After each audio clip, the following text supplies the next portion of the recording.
Greetings, folks.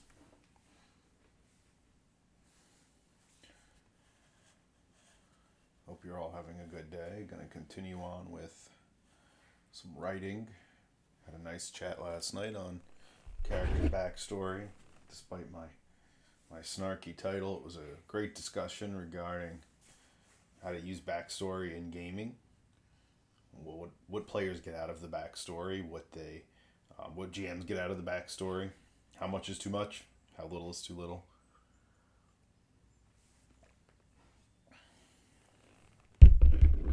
That, of course, is available on this stream for a limited amount of time.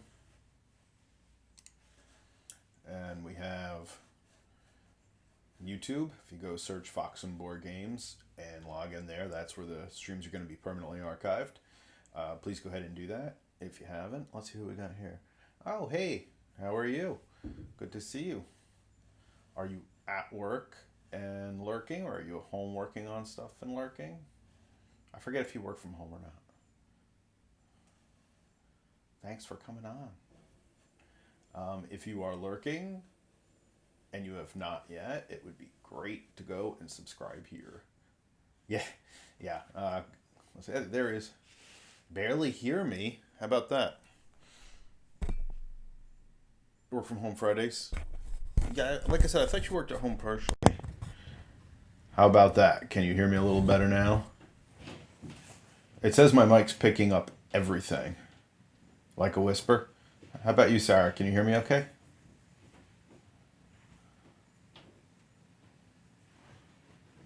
Getting better? Might be... Maybe it's your end? Because I'm getting a really strong audio signal. Okay. I think that might be on your end there, Tom. Because I'm getting a really strong audio signal and a really strong... Yeah, pushed mine up too. Yeah. We get that sometimes when we do gaming on Discord. One guy is like really, really super low. Another person is, medium low. And so we have to go in and adjust individually.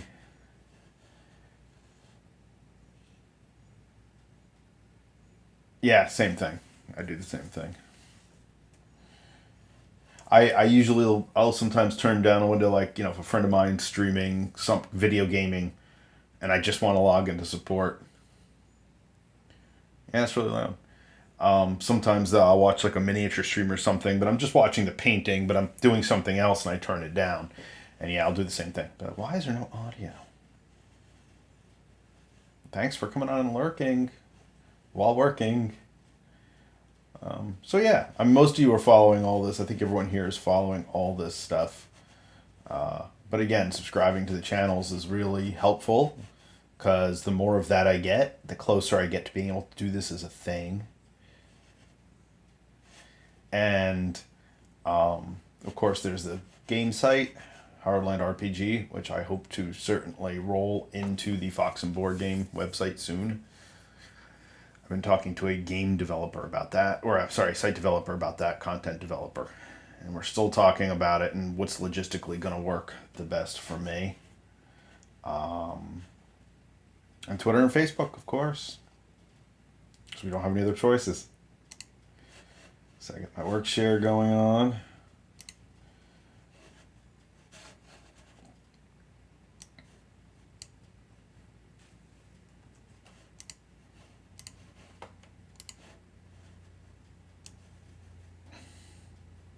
The only thing I don't like about this interface is that when I move something on the screen, it actually moves it in the window display. And I guess I could do it right from the file, but if it's open. So here we are. I'm at the steps of actually writing up the game document in a coherent fashion. I did a little more work on it last night. And this is kind of the main attribute section. Not unfamiliar to anyone who plays any of these games. So Tom, I don't know if I feel like typing, but you mentioned a little bit. You wanted to contribute to the backstory discussion, but you couldn't get on last night. It was a good chat. Some of the regulars couldn't make it, including the guy that I spent all the time discussing kind of the premise of it with. It was his partner's birthday, and he logged in. he couldn't log in on time. So we went out to dinner. And I was like, Tom, what are you doing? The other Tom. But no, obviously that takes precedent. I'm hardcore, but I'm not that hardcore that you blow off someone's birthday to sit on my stream. Wednesday nights are good for me because I know it's like the one time I'm home for the most part, and I have the house more or less to myself up to a certain point, and it's just easier to work that way. But I'm really considering varying nights, maybe running the same topic a couple different nights, or maybe something like that. Maybe running it twice a week, maybe a Monday and a Friday or something. I don't know. Maybe earlier in the day or later. I joked around on a stream a few months ago that getting people to get into your stream is like getting people to go to your band's shows. You know, it's that same thing. Oh yeah, I'm really interested. I'll be there.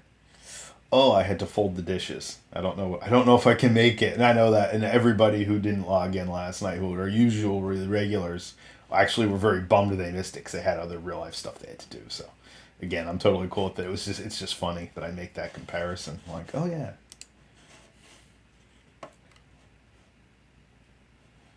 oh yeah.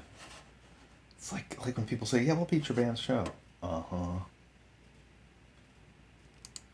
Uh huh. It was weird with a captive audience, for 2 years. And it's good that we're not a forced captive audience anymore. All right, so I just gotta go through. What are traits? That's a good question. Traits.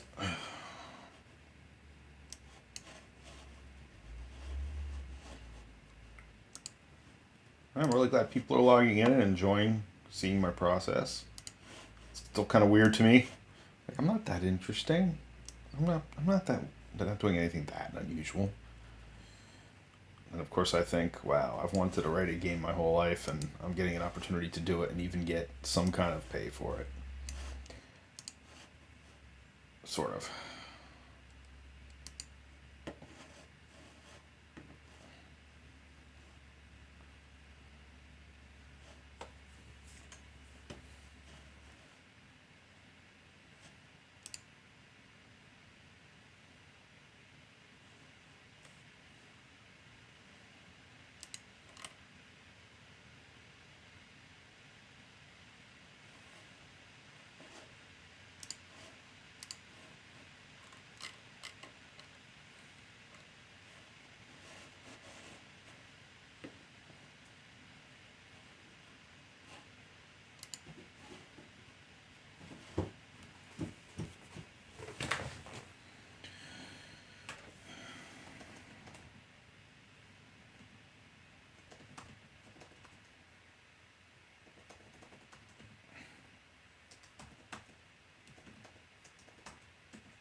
Let's see. It's a reminder too. I might have a slight delay. Let's see. All right.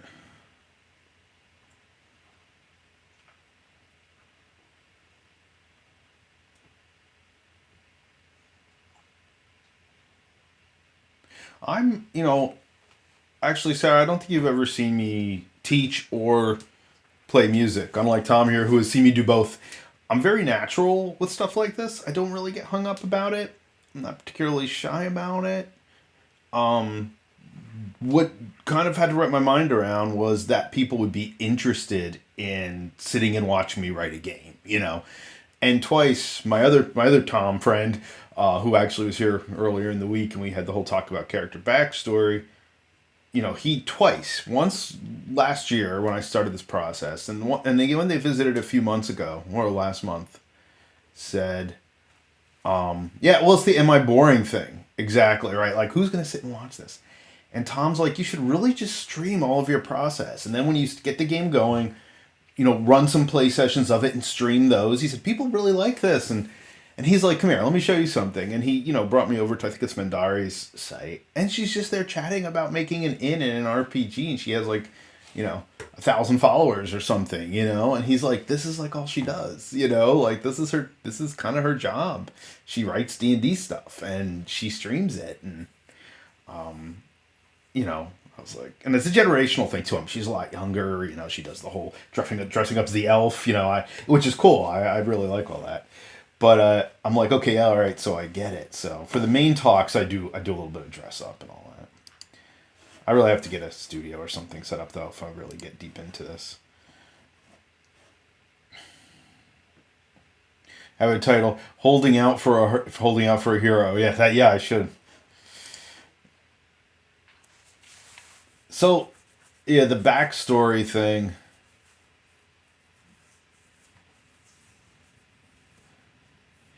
It really requires the right players and the right game. And that was kind of the whole crux of the talk last night. Like, there are certain games, like I just started a new D&D campaign, first time I'm playing one in quite a few years. And it is not character-centric. I mean, the characters are important, but it is a task-oriented game. You know, find the gnolls, that are harrowing the town, etc. It's very old-school gaming. So we all like our characters. We have a little bit in mind about them, but we didn't feel the need to write them. And I used to write, a dozen pages on a vampire character or whatever. And then I realized like 90% of that doesn't actually get into the game. And as I've run more games, and my group is very large, as I've discussed, sometimes 6, 7 players. I mean, in our D&D game, I definitely don't have the time to have a backstory for everybody. We physically don't have enough playtime to get through most of what we want to get through, so it's always a little weird to try to... But, like, we have 2 characters who have really lush backstories, and I've introduced little threads of it, little bits of it, as I can. Other players didn't really care, I'm at the point now, like the vampire game I just started, and Vampire's the game I used to sit and write pages for. I've got a paragraph or two. Just the highlights and the paragraph, because I figure the most interesting stuff's going to come out during play. And that's kind of the approach I've started taking. But I did counterbalance that, joking around and saying, yeah, but as a game master for the recent Call of Cthulhu game, I literally have a short novel-length history about the town that it's set in and all the people and how it interfaces with the mythos and real-world history interfacing with the fantastic world. So as a storyteller, or a game master, it becomes a kind of a different dynamic. But like somebody pointed out last night, a new chatter pointed out last night, I think the difference is, as a game master, you can always reuse it. Whereas even if your character can be reused, sometimes what you write about him is very specific to a campaign. So it's kind of cool. As a game master, I feel like I could always pull yog-sothoth out again and run another game. And in fact, I'm thinking of doing some online open games for set in this town, for the Old West town in the Cthulhu mythos. It's an authentic town. I even actually found a period map for it, which was pretty cool. And I altered the map, of course, to suit my means, but the backstory's become such a weird thing.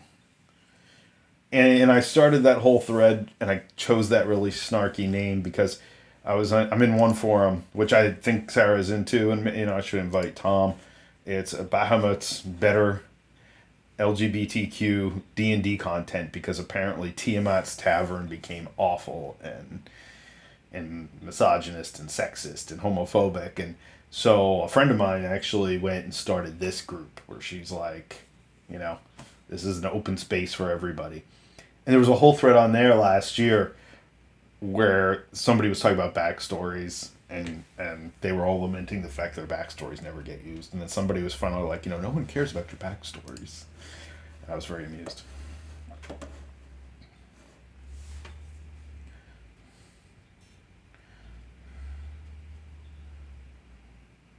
Yeah, I mean, so here's my thing. As a teacher, my students are often amazed. Now, I'm also dealing with graphic artists and visual artists and musicians, and a lot of times they're not writers.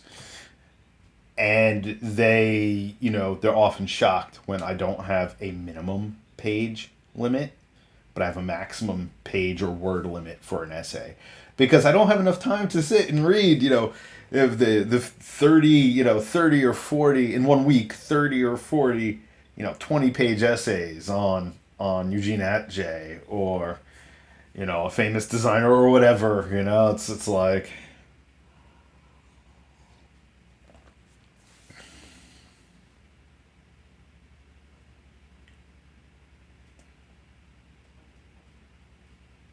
yeah, I mean, okay, but so that's an interesting point. So it's cool we're continuing this discussion today. Like, do your parents have to be named? Now, like I said, it's really funny because Lauren, she actually came on the chat last night. She had provided me with this whole tragic family history, and she, as a player, actually came to tears at one point when in game we were discussing. She met this fortune teller, and she was asking the fortune teller stories, tales about her father, things about her father, and her character's looking for her father, and the fortune teller told her he's not on this plane anymore. Now in D&D that can mean anything, right? But she actually got choked up as a player, and I'm like, wow, I've never had an emotional connection like that with any of my characters. So I think it's also a really personal thing. And I also talked about the one or two incidences I had where players were clearly a little too attached to a character, and something bad happening to her character, to this person's character, really created a difficulty in the game. Well, yeah, and I think just saying Dad and Mom is fine. It's live in the game as a blacksmith. Oh, that's pretty cool. So if the backstory actually takes a forefront, like it actually takes place in the game, I think that's really helpful.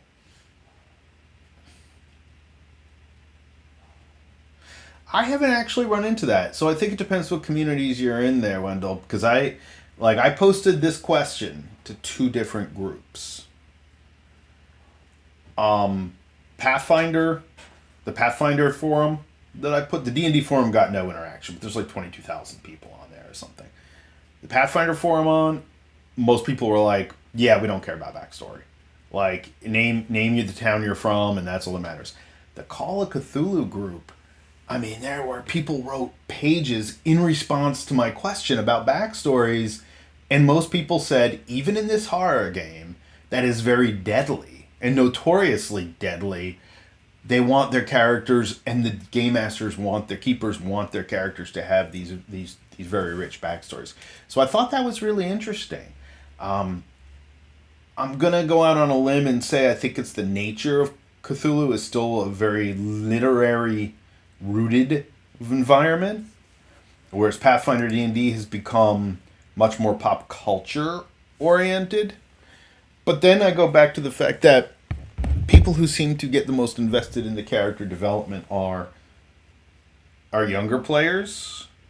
I've noticed that a lot of players, let's say in the 20 to 35 range, tend to get really involved with the characters as entities, as people. They're mostly playing D&D. So it's a weird thing. And I have one friend slash former student who, she has tattoos of her characters, and I've talked about this before. That's how attached she is to her characters. And yeah, I think it's a really interesting discussion, because I think it really, even though I was snarky about it in my post, who cares about your backstory? I think there was really like this polarized and extremely, to the players, important responses that came out of that. Right, and we talked about that the other day with Sandbox. I mean, what one person calls a sandbox game, I might think is very guided. Like when I think of a sandbox game, I think your character's just dropped in this world, and you as the player have to navigate the world and build the story within the world yourself. And like coming from some of the really early MMOs and video games, that's how I felt about them. And again, like I said, that's highly variable. How that works in a game setting is highly variable. My D&D group is familiar enough with the city, and they have enough contacts, NPC contacts in the city. I can just turn them loose in the city for an afternoon, and they'll have fun. The Call of Cthulhu group, when I tried it, we tried to have this Old West town as a sandbox open environment. It did not really work. there was not enough there for them to figure out.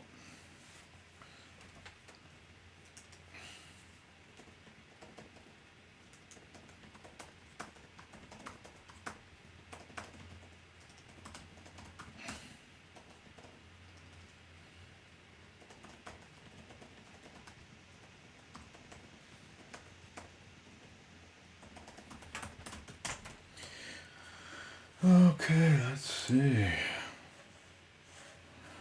Tangible form.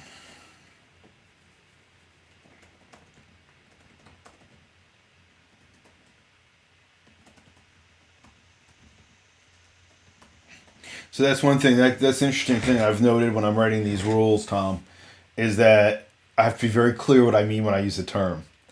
And I get students on this too when they write a rules document for a game, and they're like, they'll call the same thing an ability, an attribute, and a trait like all in one sentence. And I'm like, okay, well, which is it? Well, it's all. It's all of them. No, it's not.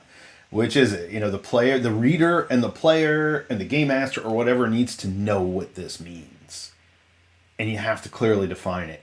And I think that's part of where we have a disconnect sometimes in talking about gaming in a broader concept. You know, one person's sandbox is another person's.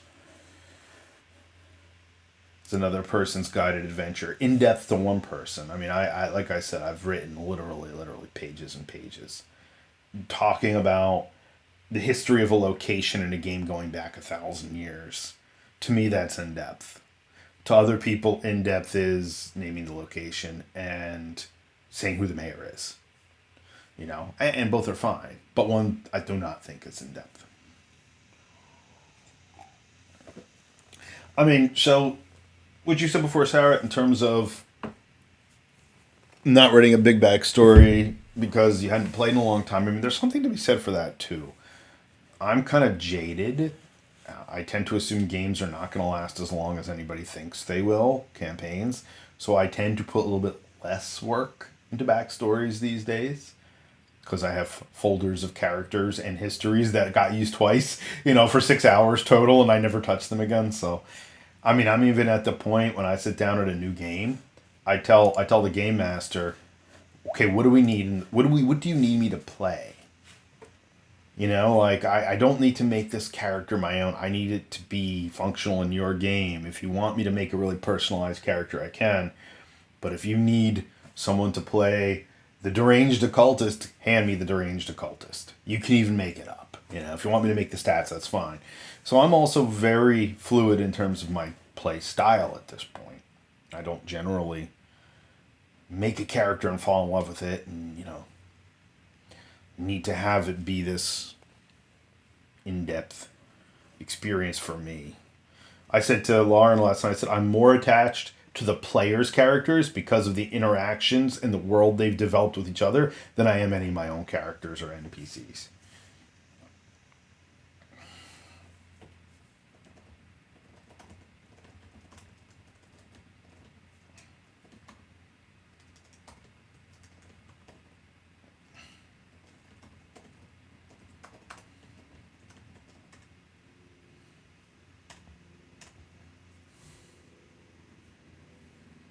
See anything else to say about traits?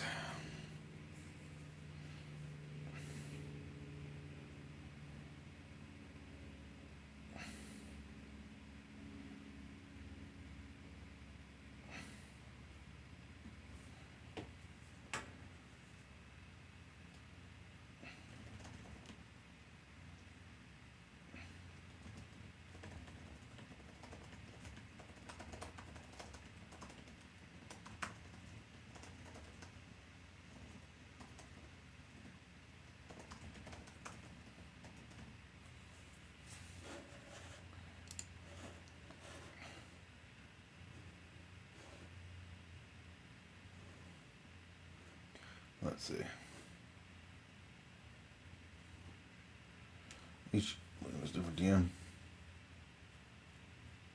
Oh, I get that. I mean, we have so much. The main thing our group has done over the past several years has been an ongoing D&D game. But I've taken several breaks, mainly to work on this game. And So we've had a couple D&D games, a couple vampire games float in, but just very short-term things so far. The vampire game we're playing now, I hope it continues soon because it's a lot of fun. It's the first time that this player has run for us, and she's doing a really great job at it. And it's I like the character. I like the other characters.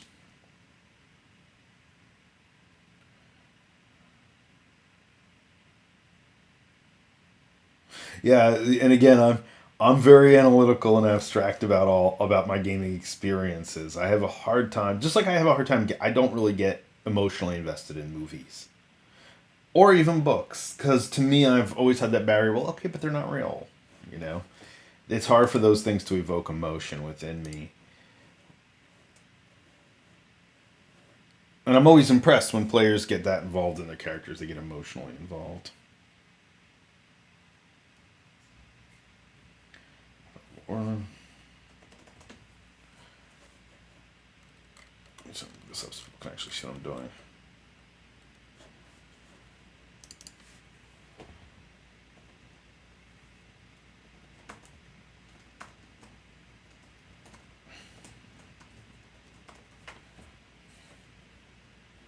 Actually, three.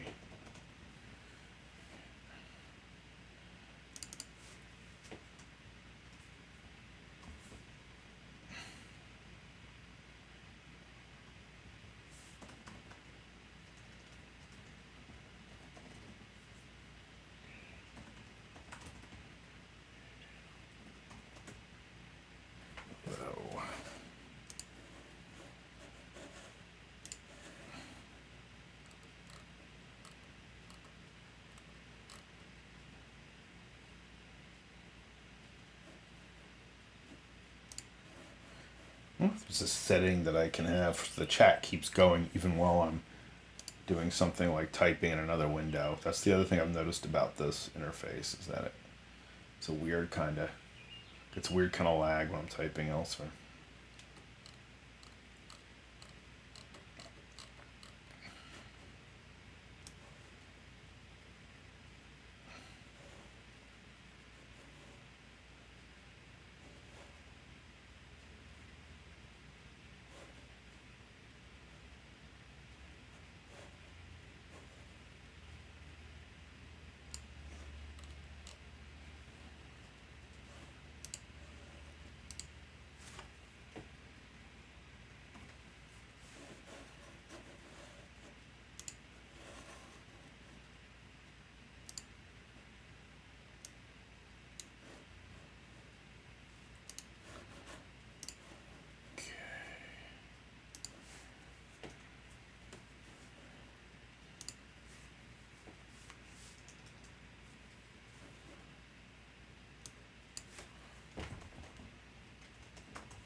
Yeah, I should spell points with the I.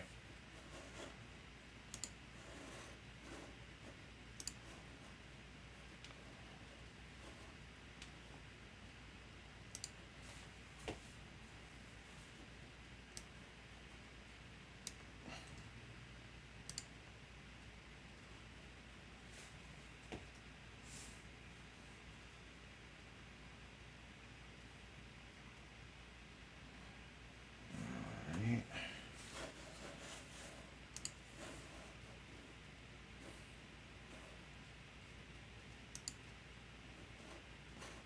Guess I should check out that other document. That gives me action point costs of common activities. I joke around that half the time when someone's watching me do this during the day, they're watching me scroll through look at different windows for information and search things like names and naming conventions and things like that. Okay, where are we at?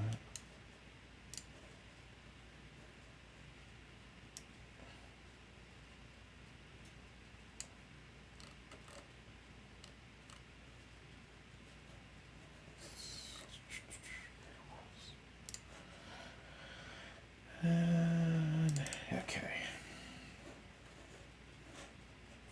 I'm hoping by October-ish to have this ready enough to do some open play testing. I think it'll be cool to maybe have some of you folks who are on here regularly.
Yeah, I agree. And there was a lot of discussion on that last night that sometimes it's almost easier. So I used the example, just as a very cursory example last night of Fox Mulder and the X Files. You know, we knew so much about his, even if it was this superficial treatment of his history, we knew so much about his history and what motivated him and why he was who he was in the scope of the story that it didn't take much to get him involved in anything, right? Like if a player has that, like I talk about this in White Wolf games, when people take driving goal or obsession, I often use him as an example because they underestimate how all consuming that can be, and it all you have to do is dangle that hook of his sister or aliens in front of him and you've got him, you know? And that I think is something that a backstory can really provide and can make easier for a game master. Like, oh, all you have to do is say, you know, your father's stolen blacksmith tools, you know, and in Sarah's example is, you know, might be here, and probably that character will follow that path, and by that same token, the player will follow that path.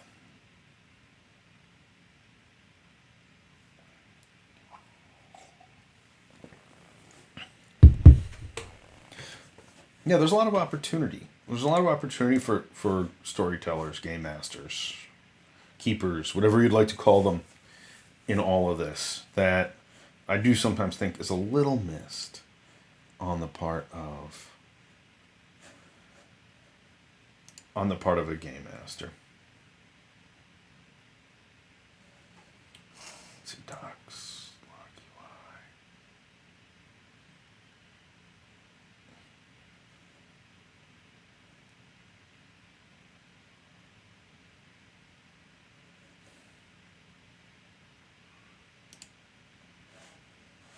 Yeah, this might actually fix what I was just complaining about.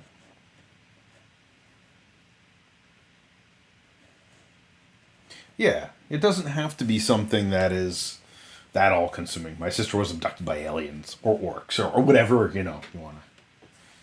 whatever you wanna say. So I just unlocked the UI. That might solve some of this, some of the little issues I've been having with the UI.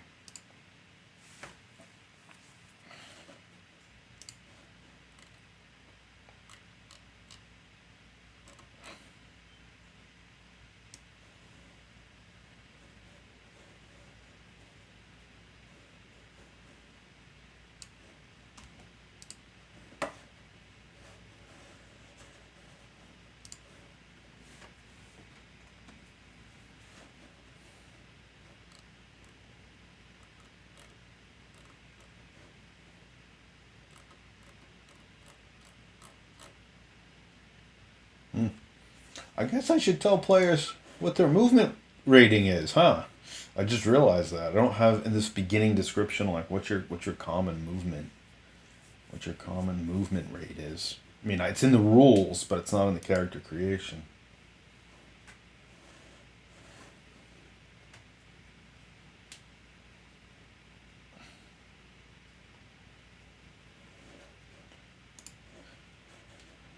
Yeah, you don't want it to be so overbearing. That's the only thing the character in the game focuses on either, and I think that's part of the response.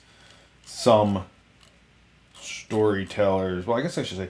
Oh yeah, so I do have actually free actions, 3 meters of normal movement. All right, so that does clarify. Get an object working from your belt. Quickly open some kick over a bar stool, duck behind cover, scoop up an object within reach from the floor.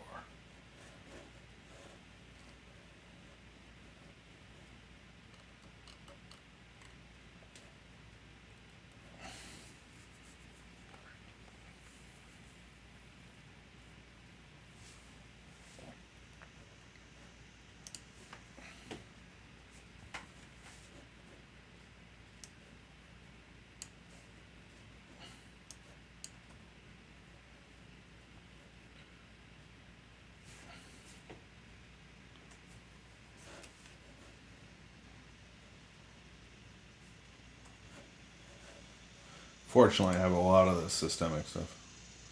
Yeah, let's move on, please. There are certain traits that allow you to move rather speedily. And of course, there's magic, which allows you to move even more speedily. Um,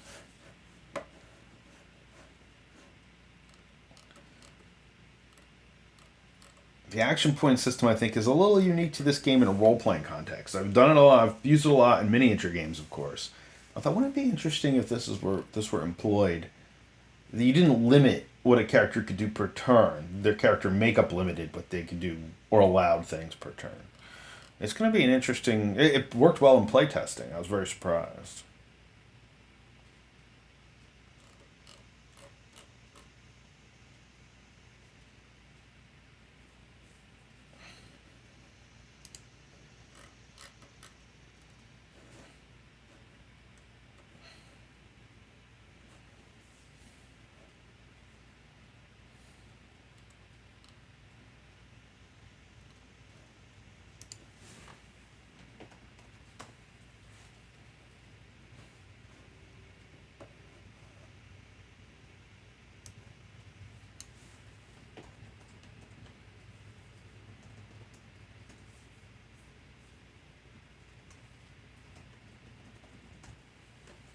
It's funny. I think sometimes players far underestimate how much time it takes to do things in a game or a stress situation. I remember an argument years ago that a player told me that he could put his greaves and his armored boots on, you know, basically in with no cost, no action costs. And I was like, you don't wear Doc Martens, do you?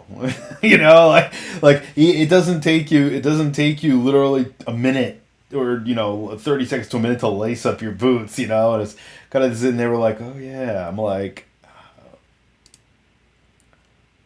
I guess I didn't spell pauldron correctly. I guess I should check that up, or it just isn't in my spell check. No, so it's spelled correctly. It's not in spell check.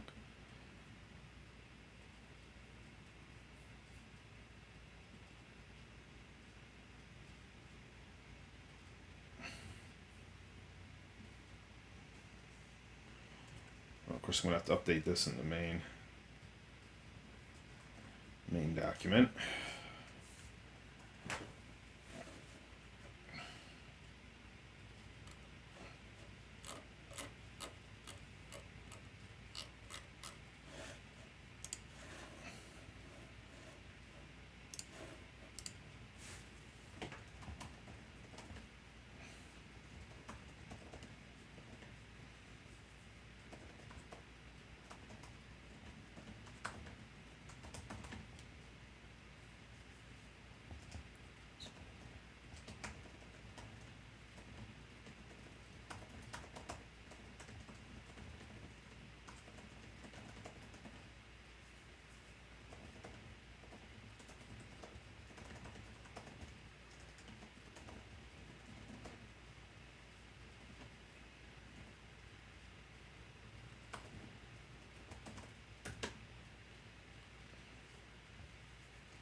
Yeah. Yeah, sleeping armor forever. We had a discussion about that. We had a discussion about that in our Warhammer game last week. Finally, this Skaven broke out of the sewers and attacked. We knew it was coming. It's been going on for weeks. We're like, all right, just get to it. We know these creatures are going to attack.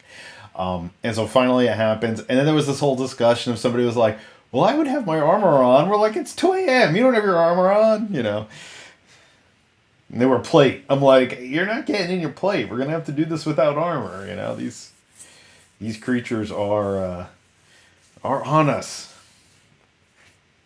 And even if as players we all knew something was coming, you know, our characters, even if they're suspicious, can't sleep in their armor. Just doesn't happen.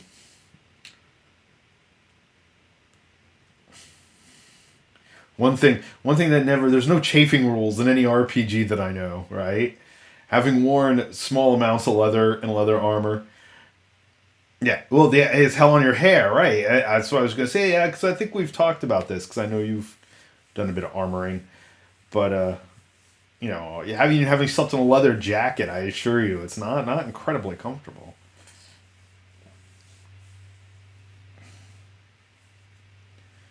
Well, and that's what the action point system is meant to simulate. That everything starts speeding up. You have to make a decision. Your character has to make a decision. That's the old joke, right? In fantasy games, you know, 5 days of travel takes 30 seconds, but a minute of combat takes 2 hours to resolve. Or not even a minute, 30 seconds of combat.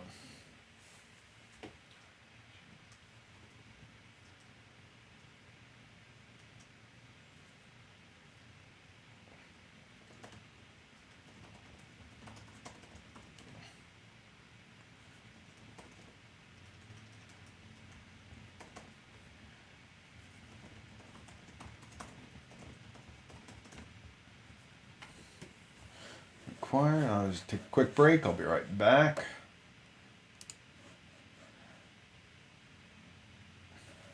Yeah, Rangers are definitely the smelliest. That's something they touch on in the movie, but they actually, of course, touch on in Lord of the Rings, the book, is the hobbits are like this creepy guy who stinks. You know, looks like he's been living under a tree for the past year. Suddenly wants to help us. All right, I'll be right back.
Well, there's something to be said for that woodsy, earthy sense. It's a fine line, though. Thinking of like camping events of various kinds.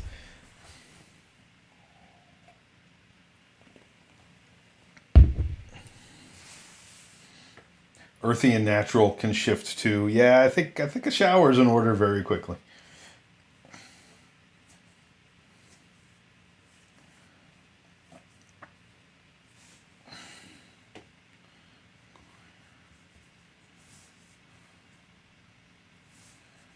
The question is when you have the character development section, how many of the rules do you mention?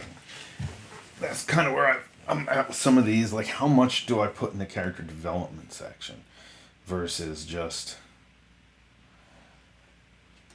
I mean, obviously, the average point costs of things should be listed because players should know if they take 3 action points, they should know what they're going to be able to do with that. But I have all these additional rules for like pulling action points and all that kind of stuff, and I just think having that, like reserving action points,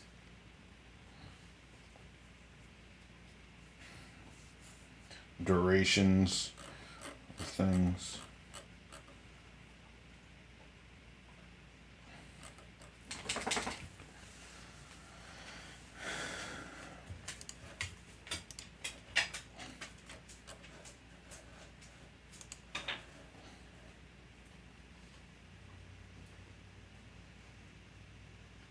Yeah, the costs are like that's the kind of thing I would definitely. They're like a woodsy jack chick. Well, actually, I could see the appeal. I that's the kind of thing I would definitely forget, and I'd have players being like, okay, but if I have 3 action points, what can I do? Well, it's in the rules. Oh no, wait, no, it's not.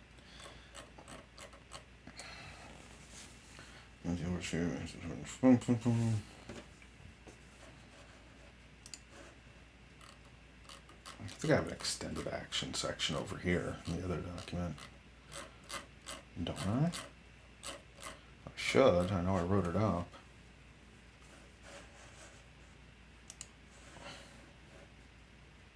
Oh, index definitely. I remember some of the old White Wolf books. There was no index. There was barely a table of contents, and you were just like, oh man, where do I even find anything?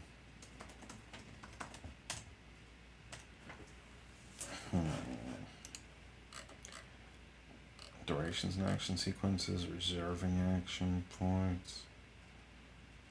I guess I should write up a section called extended actions.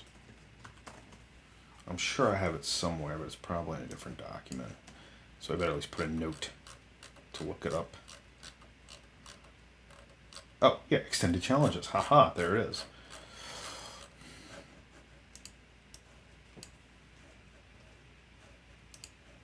All right.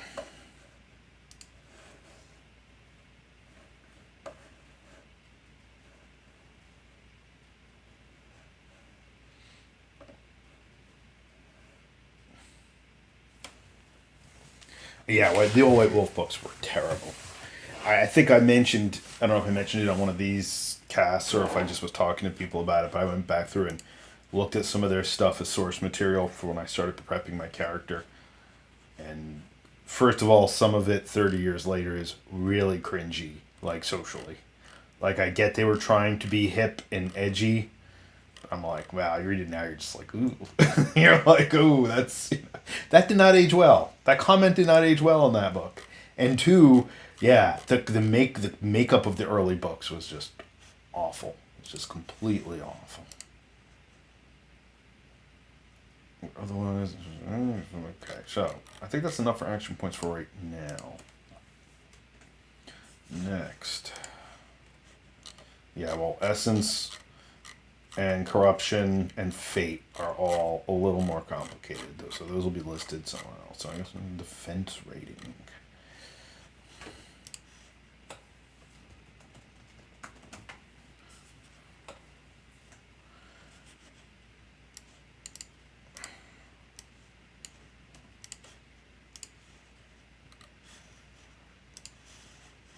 One of the guys who does this full time, streams and writes games and all that full time. He runs several games a week online and streams them. And yeah, I mean I get it. That's something I would not be disinterested in potentially doing. But he also streams all of his game prep, and I'm kind of like, do you just ban certain stream users from certain game preps so the players don't know what's coming? I was trying to figure out how he does this. I guess I should watch some of his videos and take a look.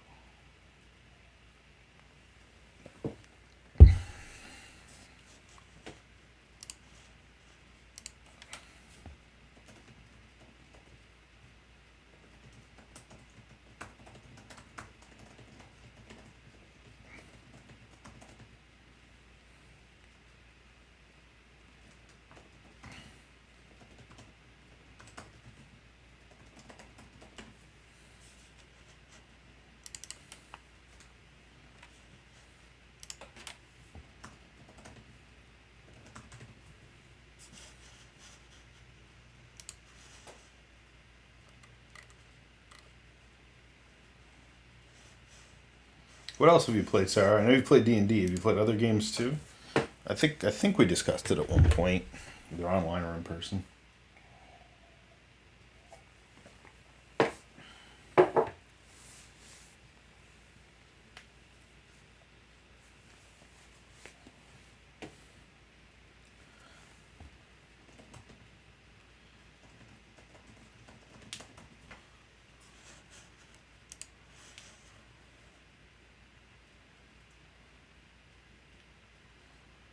Yeah, I mean that's a valid thing, Tom. And I've actually had my players, ask me like, "How do you organize a story?" And I want to show them, but yeah, it's a juggle of like, how do you establish that? How do you get that together without blowing any surprises?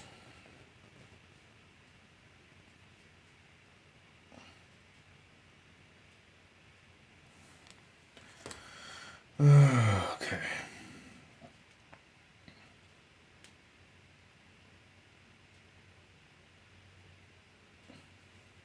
The old text RPs.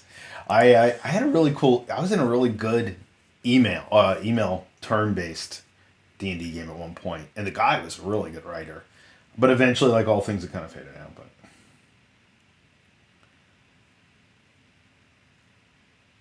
yeah, yeah. So you played the old school games too. I did 3.5. I would say 3.5 is still my favorite version of D&D because it's so character centric, and same thing with Pathfinder. But 5e is just so easy.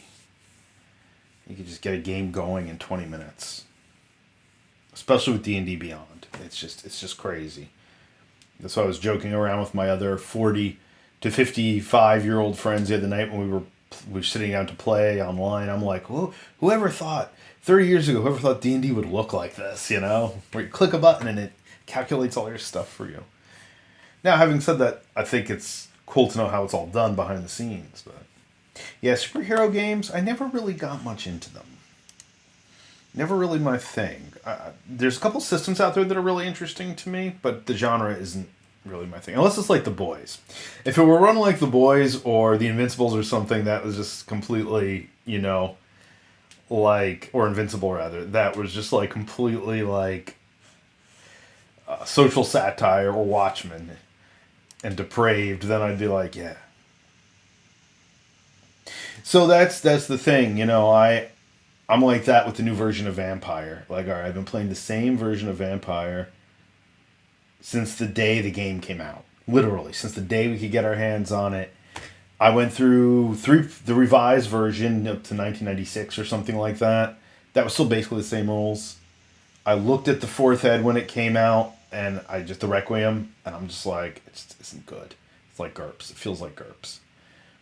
I've heard the fifth edition, the new edition's well done, but I'm like, I've been playing this game so long, and anybody I play with knows these rules. I'm really resistant. D&D, I was equally resistant until I read all the reviews of fifth ed, and I played a short fifth ed game online, and I was like, wow, this is really well done. I'm personally 3.5. Oh, yeah. Yeah, I joke about that. Yeah, superhero genre, not my thing. I mean, I don't hate it or anything. It's just never resonated with me. I think some of the newer superhero stuff that has evolved the genre is interesting. And with the right game master, I might play it. But it's not like what I think of when I think, oh yeah, I want to play that type of game. I did play a cool X-Men game once with the old Marvel system, the old box set, where it was an X-Men based game where you had to play one of the X-Men. And that was kind of cool because that was actual like role playing. Like, if you're going to play Nightcrawler, you play Nightcrawler. You know, if you're going to play it, that was kind of fun. But that was a one shot. That was like 4 hours at a game store or something. I mean, the system was awful, but playing the characters was fun.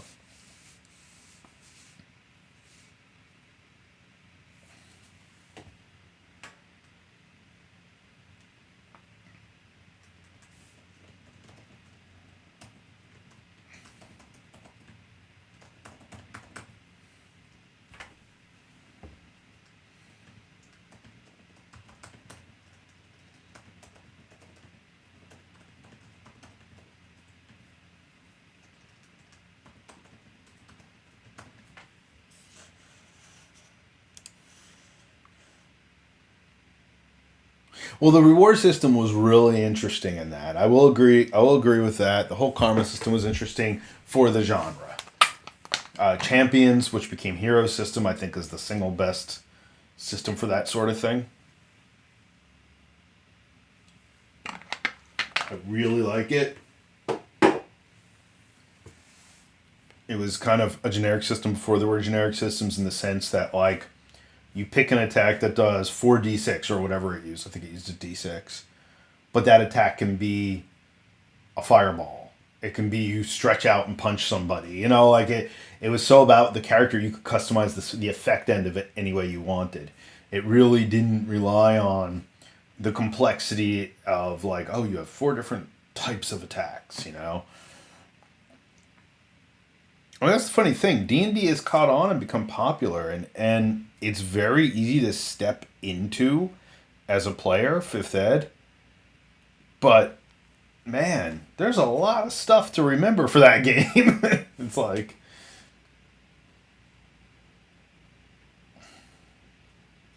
Yeah, absolutely. It was an interesting progression system. I do remember that. I remember reading that, you know, in high school or whatever, and thinking, oh, that's kind of cool. Base challenge rating that an attacker must succeed to inflict harm.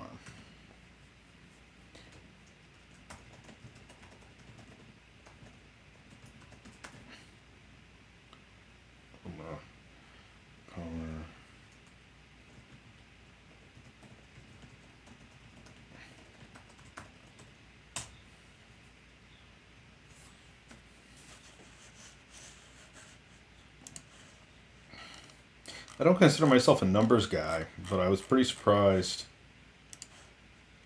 that the numbers for this game worked as well as they did. I mean, I went through several early variations of it and several very, very loose, strictly action-based play tests.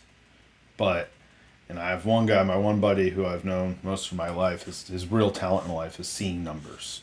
Like, just looking at a number system is like, that won't work. And of course, when I had one of them in play, he looked at it and was like, that won't work. And I'm like, oh, I'm going to try it. It'll work. Nah, it didn't work. He was right.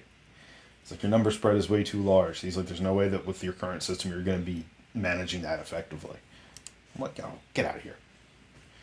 What do you know? Of course he was right. And like, deep down I knew he was right. Even when he was telling me, I'm like, yeah, he's probably right. I was like, oh, let me try it like this.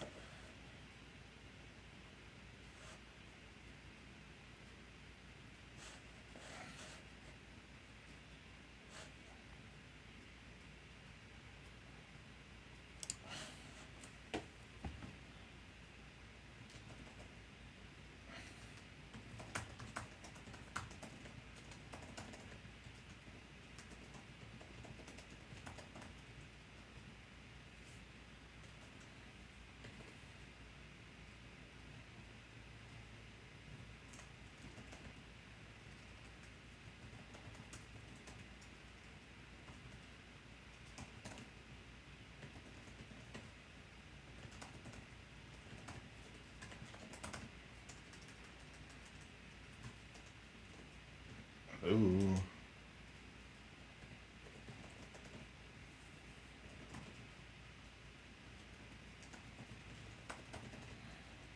I also like it when I miscalculate something, I put it in the rules. Like, oh, the finesse rating plus 6. The finesse rating is 7, then I'll write down like 14 instead of 13, which is correct. I did that intentionally, but I before I had something like that in the rules. Where somebody was like, did I miss something? What do you mean? Well, your numbers don't add up for this example. I was like, oh, I meant to do that. I was like, oh yeah, you're right. Okay,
Interesting. Sarah said about leaving Thaco in the dust was the best day. Yeah, I agree. It just made so much more sense for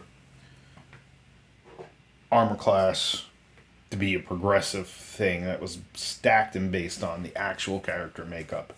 That was kind of the move of D&D from, old school gaming and how it was a mathematical exercise and a war game basis to then a more contemporary approach where the character actually matters, or what the character has besides the type of armor they're carrying actually factors into it. How the character is developed initially adds to whether or not a character can be hard to hit or whatever.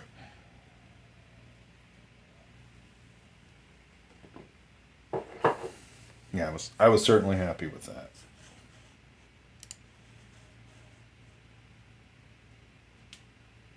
Thaco loving dinosaur is a well meaning insult in our regular game group.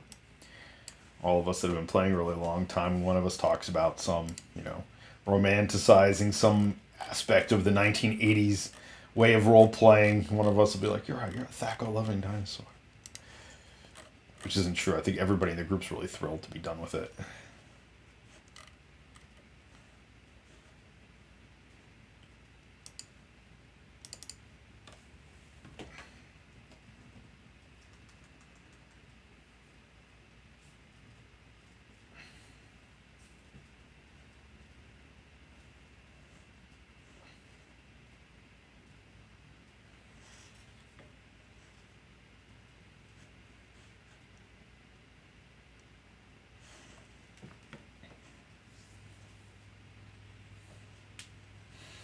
Yeah, I mean, the GM screen used to have charts, so that was easier. But when they introduced it in second ed, and I don't really need charts anymore. Just calculate it. I'm like, to hit armor class 0, then to juggle the character's actual armor class just is not making any sense in my mind.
Oh yeah, no, it's not easy for me either. Like I said, I'm not a numbers guy. Yeah, and especially when you're going around a table and you're just being quick and you're trying to be quick about it. It's just like, yeah, it was awful.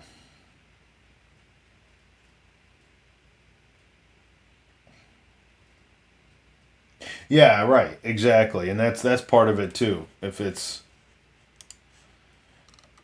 yeah, it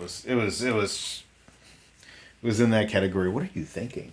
Made it more like a war game instead of less like a war game. Whereas it all, when Second Ed came out, there were all these games that were just starting to emerge that were very character centric and that the number system was streamlined. And then, oh here, hey, have that go. That'll work.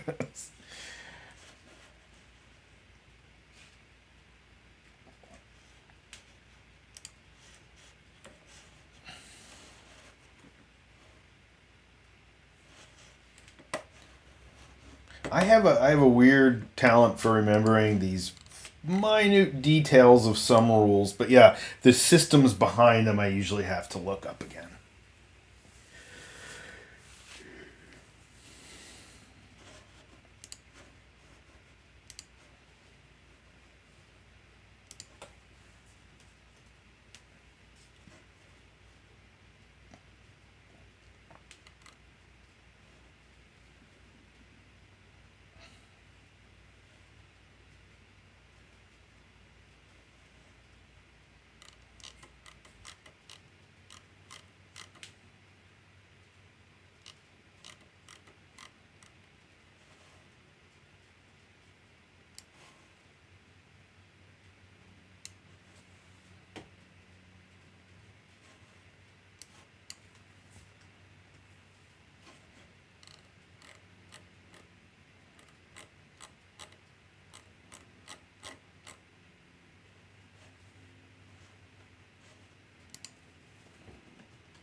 Health levels, initiative score. Initiative is such a ubiquitous term these days.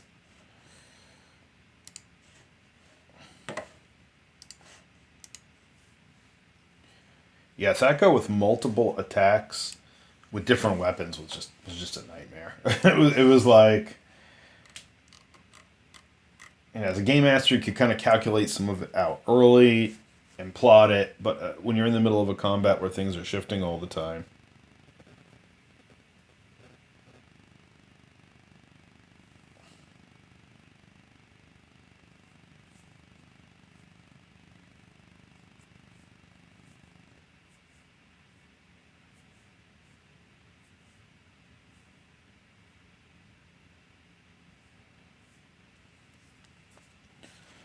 Let's see,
Eggs first. Okay. Some of these are very straightforward. Others are like, I just created more problems for myself.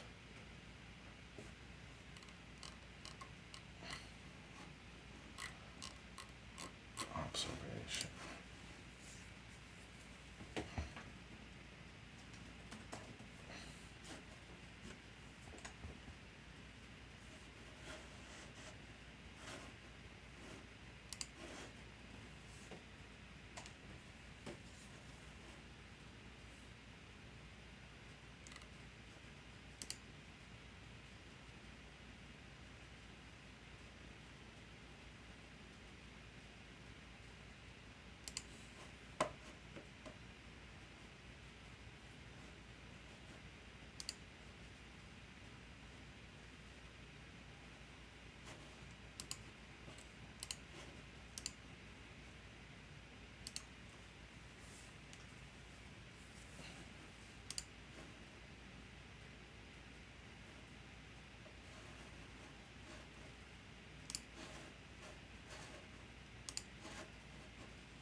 And you know what my topic is for next time? Good question.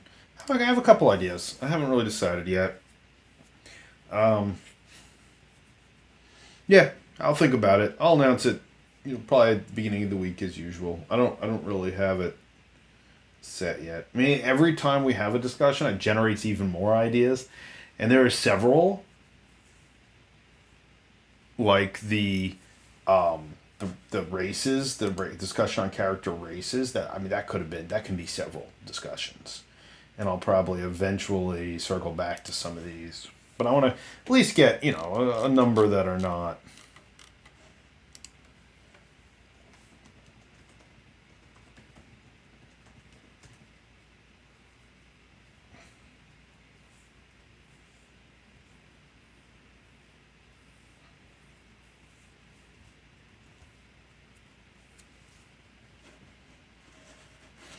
I just thought of another one this morning, and you're saying that reminded me. I just went and wrote it down. Because otherwise, next week I'll be like, "What was the thing I was trying to remember? What I was going to talk about?"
I'm not even sure that system's going to work.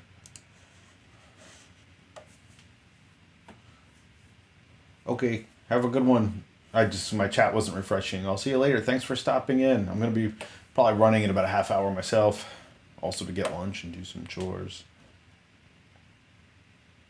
It's great to see you. Even see you this way instead of in person.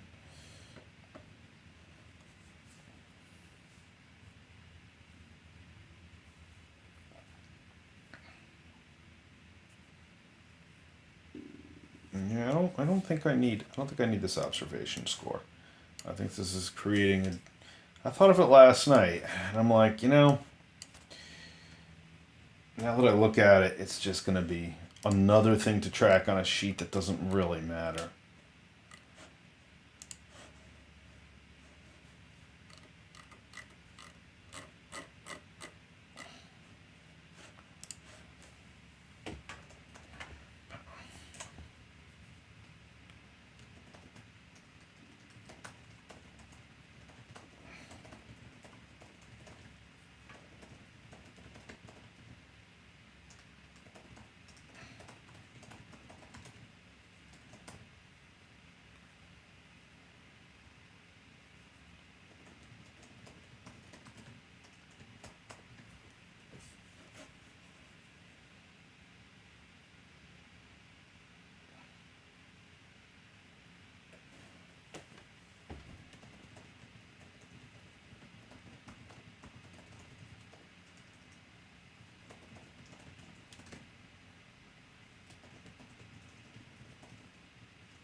Yes, it is. Well, actually, most horses are relatively.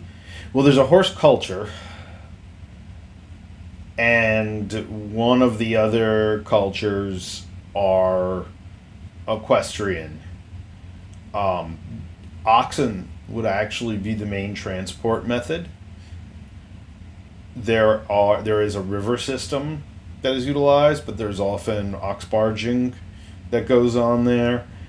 Horses are definitely not as common as, let's say, in your traditional European Middle Ages centered worlds. I mean, they really wouldn't have been common there either. But most fantasy games allow for horses to be a little bit more common. They're very expensive. And again, you're dealing with a world that is early Iron Age at best. So, and the landmass is not very big. So you don't generally see a lot of extended use of horses by the average person. The Meluk, who are the plains people, they're a horse culture.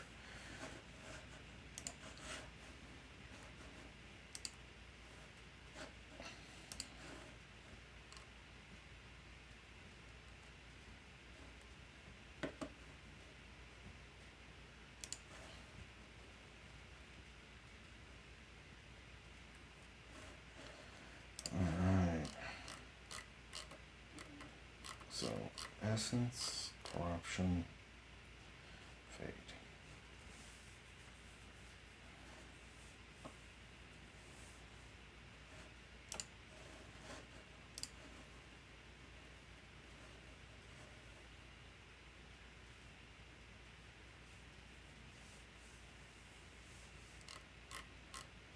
Do I have using corruption points here in character creation? No, I do not.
See if I'm wording this properly.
You can word something so succinctly one time, and then you go back to write something similar or related months later, and you're like, how did I say that?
Yeah, that's kind of where I'm going for. I'm attempting to keep the rules not only a statistical document, but also really work with telling the story of the world as especially the player section of the rules unfolds. And of course, this is all going to be cleaned up. I mean, this is still your most basic draft. This is the first legible draft. Legible besides some of, or should I say, intelligible for anyone besides myself.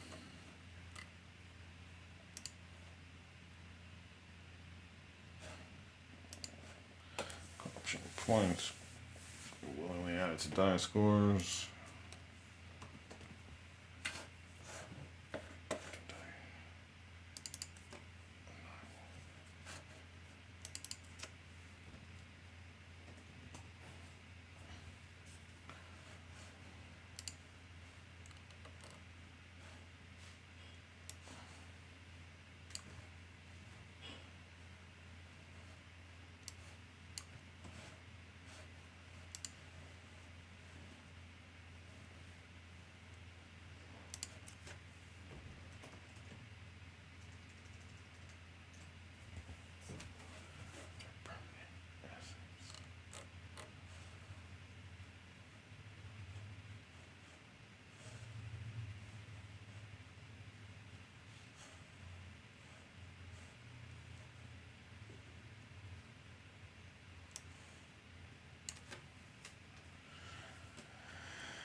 No, Siri, go away.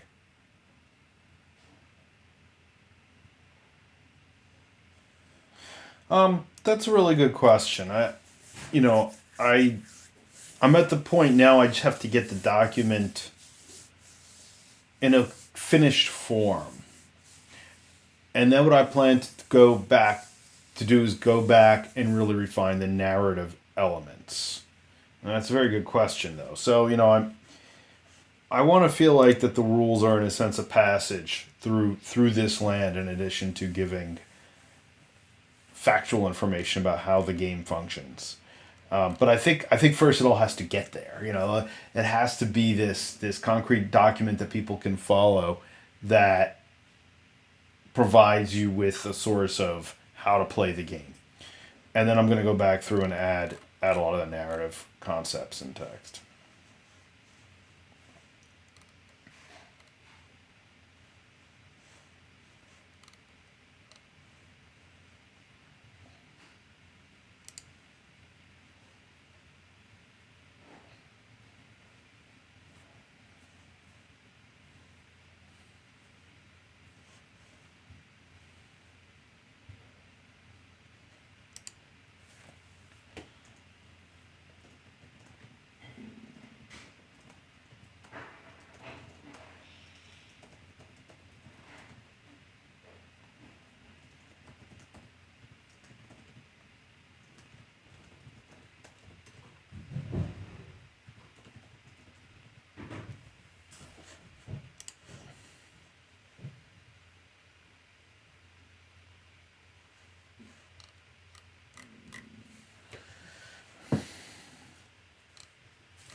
Yeah, well, there's definitely going to be some of that of at certain points I want certain characters, NPCs, or certain cultures to be telling the story. That's definitely part of what I'm thinking. Uh, I think that will be really cool. I think that will help with the immersion. Such as this goes back to the flavor text. So for all the main abilities, the main gifts, I've given some flavor text, and in most cases that is phrased from a cultural viewpoint of of a character using this ability.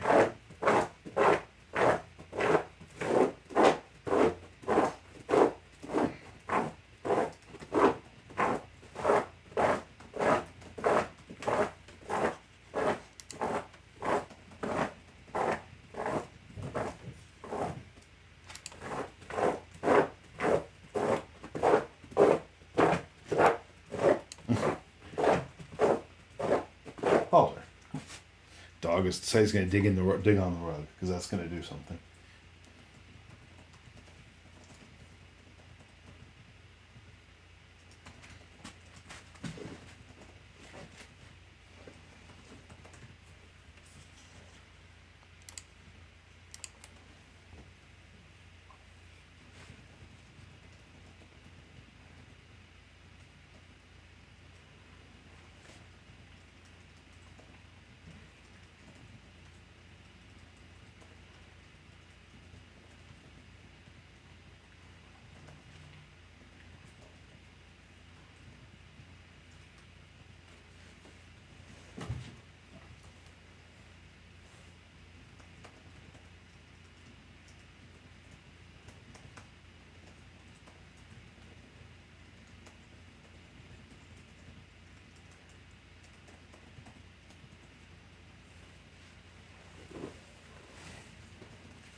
Let's see.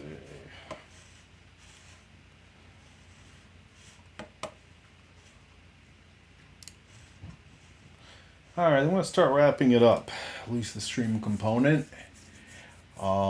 Thanks for stopping in, Tom. Good to chat as always. And I don't know if Sarah's still there, but thanks a lot for coming on and chatting.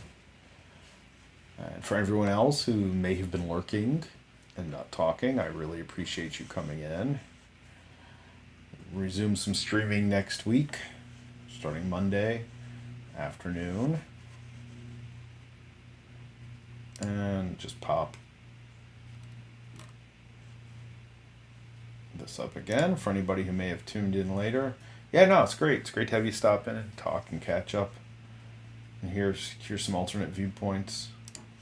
But for anyone who is watching this on Twitch, please head over to YouTube to Fox and Board Games and do a search for it and follow that channel because that's where all these chats are going to be archived. I've got about 20 over there right now, plus some additional content.